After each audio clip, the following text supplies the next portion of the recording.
we've learned a bunch of sort of mechanical things about a particular language. We did it according to sort of a blueprint for what's a efficient way to pick up a new language and framework. Let me now offer some retrospective advice as you sort of go forward and practice the language. There are better ways and there are worse ways to get good at a new language. And there are better and worse ways to use the internet to help you do that.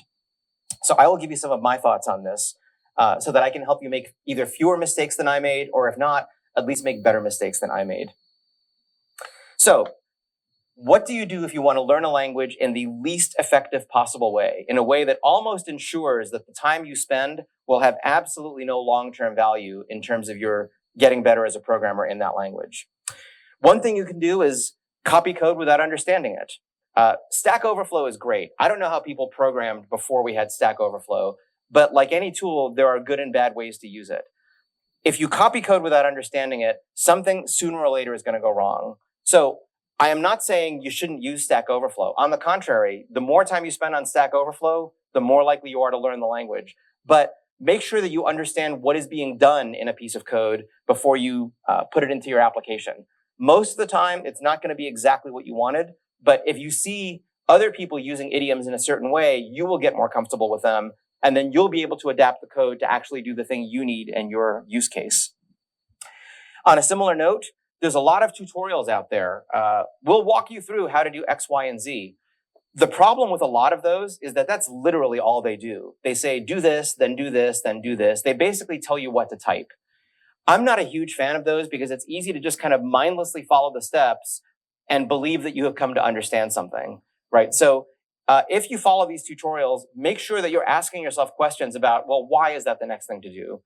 And again, I'm not saying don't use them. Cookbook tutorials can be useful. Sometimes the very first time you are trying out a new library or a new piece of functionality, starting from some working code that has been built up step by step can be very valuable.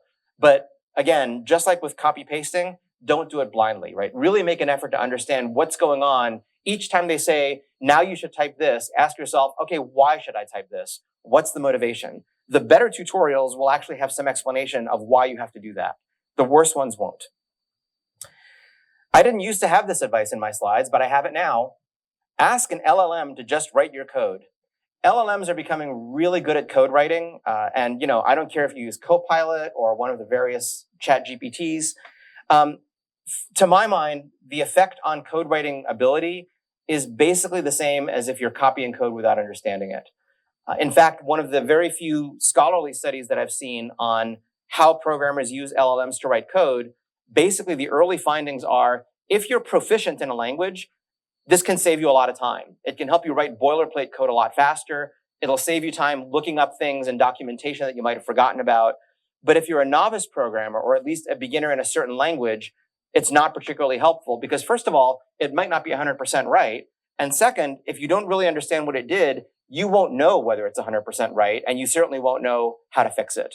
So again, I'm not saying that LLMs don't have a place in programming. I think they're going to change things dramatically, but it's not really a substitute for your understanding of what's in that code, no matter where that code came from. Stack Overflow, Cookbook tutorial, a large language model, or whatever. Don't write Python and Ruby. The book has a bunch of specific examples of this, but this is essentially doing things that are idiomatic in Python and then trying to transliterate them into Ruby, right? My example in a previous session was, it's like learning a foreign language by writing down the sentence in a language you know, and then just looking up every word in the dictionary and trying to translate it. You might get something understandable. You won't get something idiomatic. You really have to learn to think in the new language. And in particular, because, again, the reason to learn a language is often that there's a framework that uses the language in a really efficient way. Well, the things that are different about Ruby, like modules and mix-ins and the use of yield and duck typing, those are used all over the place in Rails. So if your motivation for learning the language is to use a framework like Rails, it's precisely those unusual features of the language that will be most important. Because if those features weren't there, Rails would have been written to use a different language other than Ruby.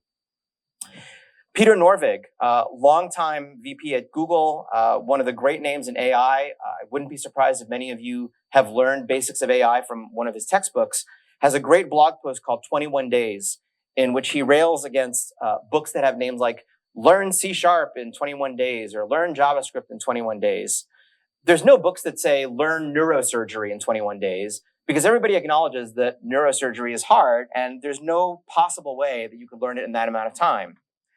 Donald Knuth, the art of computer programming, the inventor of LaTeX. I mean, if there's a genius, category in computer science, Don Knuth is a genius. And Don Knuth has said, writing code is harder than anything he's ever had to do. This is the guy who literally wrote the book on fundamental algorithms. If Don Knuth says that, there's no way that a book that purports to teach you JavaScript in 21 days is worth anything. The only way to get good at this is to just do it. And the only way to realize that, when you do it, you're going to struggle with it. That's how you learn stuff. So, keep the faith. Programming is hard, and there's just no way around that. No matter for how many years you do it, it's still hard. It just becomes hard in different ways. But that's what makes it part of the fun, too. It's the intellectual challenge. So hopefully you'll take that point of view. And with that, I will leave you with a parting thought accompanied by our Mona Lisa image of beautiful code. Ugly programs are like ugly suspension bridges. They're much more liable to collapse than pretty ones because the way humans, especially engineer humans, perceive beauty is intimately related to our ability to process and understand complexity. A language that makes it hard to write elegant code makes it hard to write good code.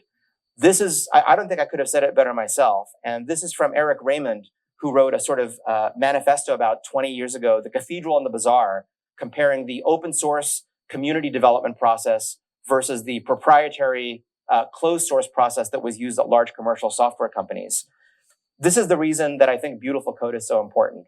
Beautiful code reveals its intent. That makes it more likely that other people picking it up will be able to debug it, will be able to add value to it. And elegance is really a way of managing complexity in this case. So hopefully you'll take this to heart as you dig into Ruby and prepare yourself for digging into Rails. And I think you'll find it intellectually rewarding. I certainly have.